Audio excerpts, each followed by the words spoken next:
confirmar a compra do paraguaio Matias Galarza, Vasco anuncia a chegada de mais um reforço para a Série B, o meia Sarrafiore. Mesmo com outras propostas, o projeto do Vasco falou mais alto. Jornalista que cobre o Inter vai explicar aqui as razões do seu baixo rendimento no Colorado. E não parou por aí não, hein?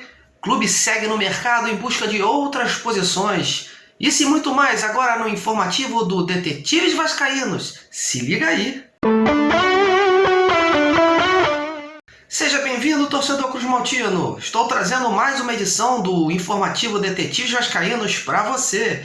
E para não perder o costume, já sabe, né? Fortaleça o nosso trabalho deixando o seu like aqui embaixo do vídeo e se inscrevendo. Bom, e essa semana o Vasco ficou quente em termos de notícias. Após a aquisição em definitivo do MT, a venda do Thales Magno, a confirmação das saídas do Henrique, do Carlinhos e do Marcos Júnior, o clube anunciou ontem a compra de 60% dos direitos do paraguaio Matias Galarza, junto ao Olímpia, por $500 mil. Agora, o novo vínculo do garoto será até o fim de 2025. Sem dúvida, um belo investimento para o clube na atual conjuntura. E não parou por aí, hein? Hoje de manhã veio a confirmação do empréstimo até o final do ano do meia Martin Sarrafiore, que estava sem oportunidade no Internacional. Pelo clube gaúcho, o Sarrafiore disputou 43 jogos e marcou 6 gols desde a sua chegada em 2018, vindo do Huracán da Argentina. Ano passado foi emprestado para o Curitiba, onde em 16 partidas balançou a rede apenas uma vez. Lembrando que o atleta chegou a ser disputado pelo CRB de Alagoas e o Brasil de Pelotas, concorrentes do Vasco na atual Série B. Mas a negociação não evoluiu e com a chegada do Vasco na parada a coisa mudou de figura. Ontem, assim que a notícia foi confirmada, eu fiz questão de procurar alguns técnicos que trabalharam com o Sarrafiore no Inter, para poder destacar um pouco as qualidades do atleta.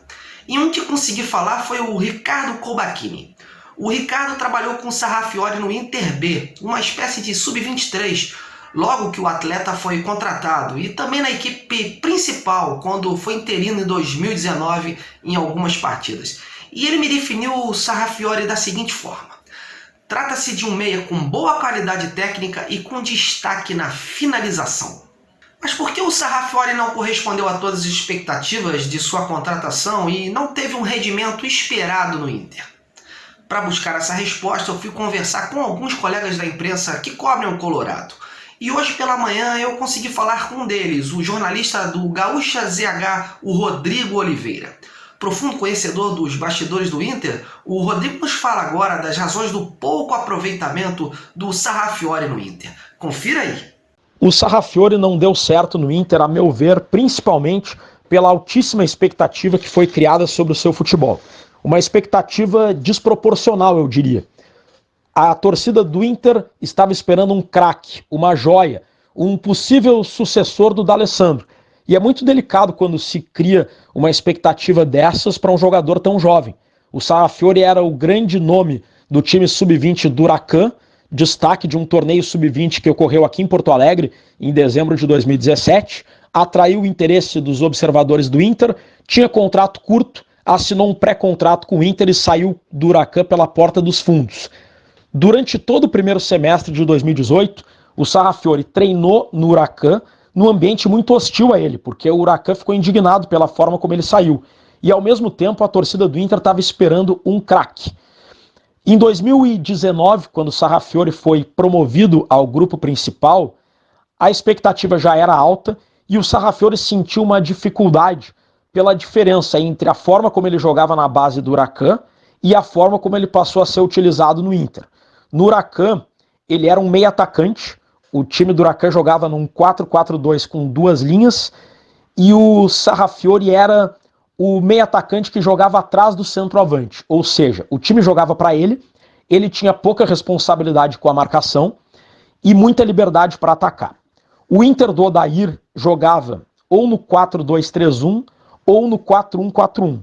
O Sarrafiore teve dificuldade para ser esse meia centralizado do 4-2-3-1. Vale lembrar, é importante dizer, que na época ele era craque jogando contra meninos. E no Inter ele passou a ter que jogar contra adultos, o que é sempre mais difícil. Ao mesmo tempo, o Odair firmou o esquema 4-1-4-1 e experimentou o Sarrafiore na beirada. E ele teve dificuldade, ele nunca tinha feito essa função. E jogando por dentro, ele tinha que ter responsabilidade com a marcação, ele também tinha dificuldade.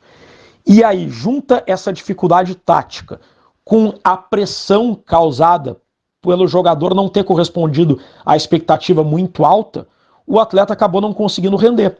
E decepcionou, muito mais porque a expectativa era altíssima, desproporcional, do que por falta de qualidade técnica. Eu acho que o Sarrafiore precisava mudar de ares e, ao mesmo tempo, que bom que ele conseguiu uma oportunidade em um clube gigante como o Vasco da Gama.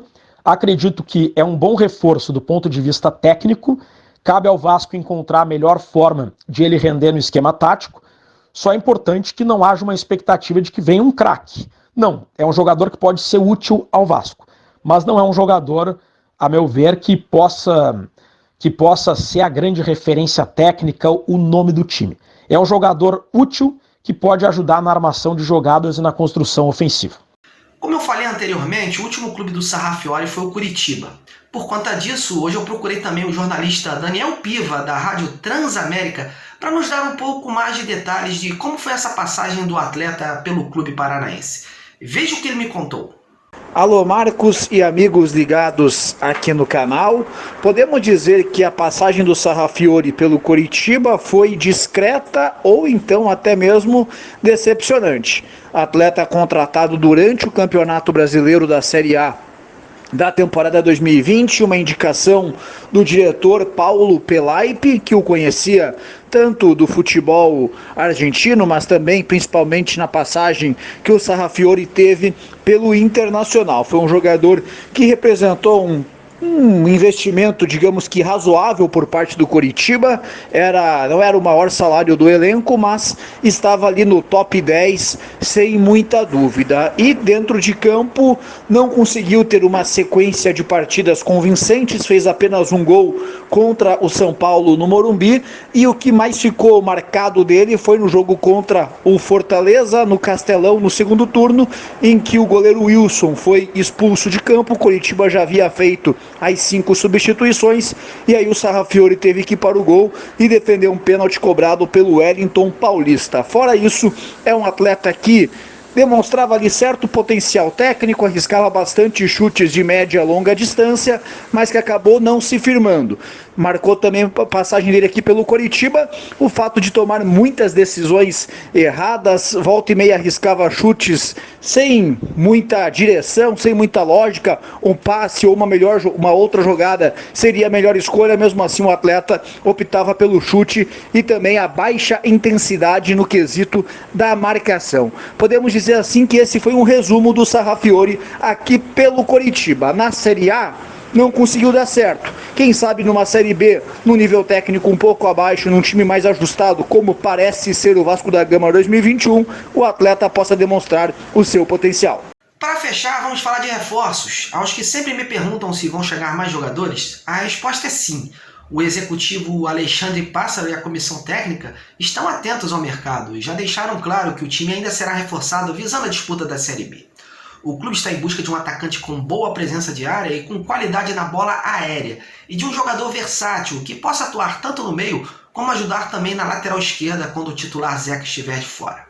Falando em lateral esquerdo, dias atrás saiu uma notícia de um suposto interesse do Vasco no lateral Moraes, do Atlético Goianiense, que estava no Mirassol de São Paulo.